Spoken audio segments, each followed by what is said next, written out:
नमस्कार दोस्तों, आमार चैनल तरफ থেকে सुधी दर्शकबृंदके असंख्य धन्यवाद प्रीति एवं शुभेच्छा जानिए शुरू करছি আজকের এই বিশেষ অনুষ্ঠান।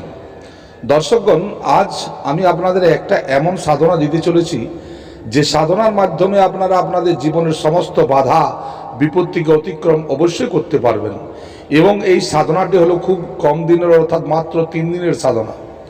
দর্শকগণ, এই 3 দিন যদি আপনারা ভালোভাবে কাটিয়ে দিতে পারেন, জীবনে এমন কোনো সমস্যা নেই যা ভোলেনাথের কৃপায় বা তার বলা যেসব সাধনা আছে সেই সব সাধনা দ্বারা আপনাদের বাধা বিপত্তি দূর না হয়। দর্শকগণ, জীবনে কিছু পেতে হলে কিছু করতে হবে। হাত গুটিয়ে বসে থাকলে আপনার কোনো সমস্যার সমাধান হবে না। যদি আপনি ঋণ থেকে মুক্ত হতে চান, যদি আপনি জীবনে কিছু প্রাপ্তি লাভ করতে চান, যদি আপনি কোনো ঐশ্বরিক ক্ষমতার স্বামী হতে চান বা ঐশ্বরিক ক্ষমতার কৃপাপ্রার্থী হতে চান, তাহলে কিন্তু এই 3টে দিন আপনার কাছে জীবনের একটি অন্যতম দিন হিসাবে পরিগণিত হতে পারে। দর্শকগণ, আপনারা ভালোভাবেই জানেন যে এখন একটা গুপ্ত নবরাত্র চলছে। আজ হলো সপ্তমী এবং এই অষ্টমী, নবমী এবং দশমী, এই যে 3টে দিন, যদি আপনারা এই 3টে দিন ভালোভাবে আমি যেভাবে বললাম বা যেভাবে বলছি সেইভাবে যদি আপনারা এটাকে করে নিতে পারেন, জীবনে এক অদ্ভুত পরিবর্তন দেখতে পারবেন এই 3টে দিনের মধ্যেই। দর্শকগণ, এই 3 দিন ছাড়াও আপনারা এটা কন্টিনিউ করে যেতে পারেন। যত করবেন জীবনে ততই আপনি অগ্রগতি লাভ করবেন।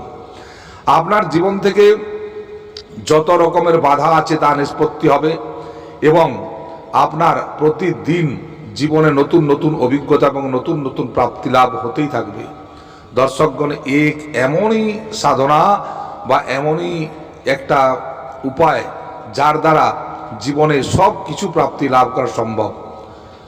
বিদ্যা, বুদ্ধি, জ্ঞান, ধন, সুখ, সম্পত্তি সব কিছু আপনি এই 3 দিনের সাধনা দ্বারা মাত্র লাভ করতে পারবেন।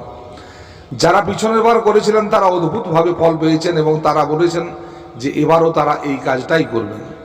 বিশেষ কিছু করার দরকার নেই। এখানে আপনাকে সর্বপ্রথম এই সাধনা করার জন্য খুঁজে নিতে হবে একটি মা দুর্গার মন্দির, যেখানে কোনো রোগ টোগ থাকবে না বা যেখানে আপনার কেউ ক্রিটিসাইজ করবে না বা যেখানে কোনো শান্তশিষ্ট একটি মন্দির থাকবে। দর্শকগণ, এর এমত অবস্থায় আপনাকে 3 দিন পূর্ণ ব্রহ্মচর্য পালন করতে হবে এবং কোনো স্ত্রীর মুখ দর্শন করা চলবে না, তার পদ দর্শন করতে হবে, অর্থাৎ তার পায়ের দিকে তাকিয়ে আপনাকে কথা বলতে হবে। কোনো লোককার কোনো মুখ দর্শন করবেন না এবং কোনো স্ত্রী জাতির হাতের রান্না আপনি খাবেন না। এই 3টে দিন আপনার জীবনে জানবেন যে একটা খুবই গুরুত্বপূর্ণ দিন। এই 3টে দিন আপনারা করে দেখুন মায়ের কৃপা কিভাবে আপনার উপর বর্ষিত হয়। দর্শকগণ, এই 3টে দিন আপনারা যে কোনো দুর্গা মন্দিরে গিয়ে এই সাধনাটি করতে পারেন এবং এই সাধনার সময় হলো রাত 10টার পর। রাত 10টার থেকে আপনি ভোর 4টে অবধি এই সাধনাটি করতে পারেন। দর্শকগণ, জীবনের যে সময় আপনি ব্যতীত করেছেন, যতটা আপনি দুঃখ কষ্ট পেয়েছেন, এই সাধনার দ্বারা সেগুলো লাঘব করা সম্ভব নয়। 100% এর আপনি ফল পাবেন, কারণ এই সব জপের ফল কোনোদিন বৃথা হয় না বা এই সব জপের ফল ন্যূন হয়ে যায় না। দর্শকগণ, এই সাধনা একটা এমনই সাধনা, এই 3 দিনের সাধনা নয়, আপনি জানবেন যে আপনার 3 জন্মের সাধনা। এই 3 দিনের মধ্যে আপনি অত্যাধিক পরিমাণ আপনার জীবনে উন্নতির বীজকে বপন করতে পারবেন। দর্শকগণ, এই সাধনাটি করার জন্য আপনাকে সর্বপ্রথম একটি দুর্গা মন্দিরে যেতে হবে এবং ওইখানে একটি দেশি ঘিয়ের প্রদীপ আপনাকে জ্বালাতে হবে। খেয়াল রাখতে হবে, দেশি ঘিয়ের যে প্রদীপটি আপনি জ্বালাবেন সেই প্রদীপের মধ্যে লবঙ্গ, 1 জোড়া লবঙ্গ, 1টি এলাইচি, সামান্য দালচিনি, 4-5টি গোলমরিচ, কিছু হলুদ রঙের সর্ষে দিয়ে আপনারা এই এবং কর্পূর এইটি দিয়ে আপনারা এই দীপকে প্রজ্বলিত করবেন এবং ওই দীপকে প্রজ্বলিত করার পর আপনি ওই প্রদীপের দিকে তাকিয়ে আপনারা জল সামান্য নিয়ে যাবেন। ওই জল হাতে নিয়ে সংকল্প করবেন যে মা, আমি প্রতি এই 3 দিন আপনার সাধনা করতে যাচ্ছি এবং এর দ্বারাই যেন আমার জীবনের সমস্ত বাধা বিপত্তির নিষ্পত্তি হয় এবং আমার জীবনে উন্নতি হয়।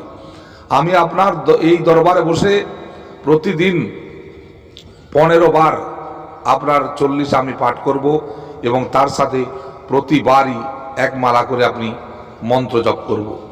তো দর্শকগণ, আপনারা যদি এই কাজটুকু করতে পারেন, আপনাদের কিছু করতে হবে না। আপনারা সামান্য একটি দুর্গা 40 বই কিনবেন এবং মা দুর্গার মন্দিরে বসে উত্তর দিকে মুখ করে বসবেন, দেশি ঘির প্রদীপ সামনে রেখে ধূপকাঠি জ্বালাবেন এবং একটি পাত্রে সামান্য বাতাসার ভোগ রাখবেন এবং একটি গ্লাসে জল দেবেন। একটি জলের ঘটি আপনার ডান দিকে থাকবে এবং আপনি ওইখানে বসে মায়ের নামে সংকল্প করবেন যে আমি প্রতিদিন এই সময়ে, প্রতিদিন অর্থাৎ এই 3 দিন, এই সপ্তমী, অষ্টমী, নবমী, দশমী, এই 3 দিন আমি আপনার এই মন্দিরে বসে আপনার এই 40 আমি পাঠ করছি। মা, আপনি আমার উপর কৃপা করুন, আমার সমস্ত দুঃখের নাশ করুন এবং আমাকে সুখের মুখ দেখান। আপনারা এই বলে মাকে সোজা বাংলাতে বলে আপনারা সংকল্প করবেন এবং হাতের জল ওই প্রদীপের কাছে ছেড়ে দেবেন। এরপর আপনি সর্বপ্রথম মা দুর্গার যে মন্ত্রটি বলছি ওই মন্ত্রটুকুই জপ করবেন। আপনার কাছে রুদ্রাক্ষের মালা যদি থাকে তাও ঠিক আছে, না থাকে তাও ঠিক আছে। আপনারা ওই মন্দিরে বসে আপনারা মন্ত্র জপ করবেন, ওম দুম দুর্গায় নমঃ, ওম দুম দুর্গায় নমঃ। এই মন্ত্র আপনারা জপ করবেন 1 মালা। এরপর আপনারা একবার দুর্গা 40 পাঠ করবেন। এইভাবে আপনারা রাত 3টা অবধি কি 4টা অবধি আপনারা জপ করতে পারেন। 3টা অবধি করলেও চলবে। আপনারা 10 বাজে বসবেন এবং 3টা অবধি এই মন্ত্র জপ করবেন। দেখুন, জীবনের সমস্ত কাজ, আপনি যেসব কাজগুলো আপনার জীবনে অত্যাধিক পরিমাণ দরকার ছিল সেগুলোও পাবেন, যা অপূর্ণ ছিল তাও পূর্ণ হবে, অবশ্যম্ভাবী পূর্ণ হবেই হবে। কারণ এগুলো অনুভব করা জিনিস এবং অনেকেই পরীক্ষা করে দেখেছেন এবং যারা পিছনে বছর করেছিলেন তারাও আবার এই বছর একই সাধনা করতে চান, কারণ জানেন যে এই সাধনা করলে তাৎক্ষণিক ফল পাওয়া যায়। ব্রহ্মা বিষ্ণু মহেশের পরেও যে শক্তি কাজ করে তা হলো আদ্যাশক্তি মহামায়া।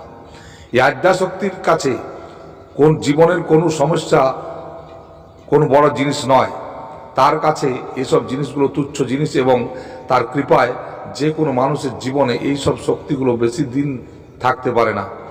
আপনারা সর্বপ্রথম যে নিয়ম অনুসার আপনার বাড়ির যেসব দেবী দেবতা আছেন তাদেরকে প্রণাম জানাবেন, আপনার পূর্বপুরুষকে জানাবেন, আপনার গুরুদেবকে প্রণাম জানাবেন এবং গুরু বিদ্যা যে আপনি নিয়েছেন সেই গুরুমুখী বিদ্যারও বা গুরুমুখী মন্ত্রের 1 মালা আপনি জপ করতে পারেন। এরপর আপনি কিন্তু শুরু করবেন মা আদিশক্তির এই মন্ত্র, ওম দুম দুর্গায় নমঃ। এই মন্ত্র আপনি জপ করে যান। 1 মালা জপ করবেন, একবার আপনি দুর্গা 40 পাঠ করবেন। এই দুর্গা 40 মধ্যে দেখুন কি শক্তি আছে, এক অপুরন্ত শক্তির ভাণ্ডার আপনার শরীরে বা আপনার জীবনে কাজ করবে। দর্শকগণ, জীবনে কিছু প্রাপ্তি করতে গেলে আপনাকে কিছু কাজ করতে হবে। হাত গুটিয়ে বসে অলিক কল্পনা করলে জীবনে কিছুই পাবেন না। আপনারা সামান্য এই 3টা দিন করে নিন, জীবনের সমস্ত বাধা পেরিয়ে জীবনের সমস্ত অন্ধকার কেটে যাবে, এটা আমি গ্যারেন্টি দিলাম। আপনার জীবনে সমস্ত ধরনের যেসব অসুবিধা আছে সেগুলো সুবিধায় পরিণত হবে এবং দেখবেন কিভাবে কি পান। আমার এই ভিডিওটি কেমন লাগলো অতি অবশ্যই কমেন্ট করবেন। ভালো থাকুন, সুস্থ থাকুন এবং মায়ের প্রতি আপনার ভরসা রাখুন।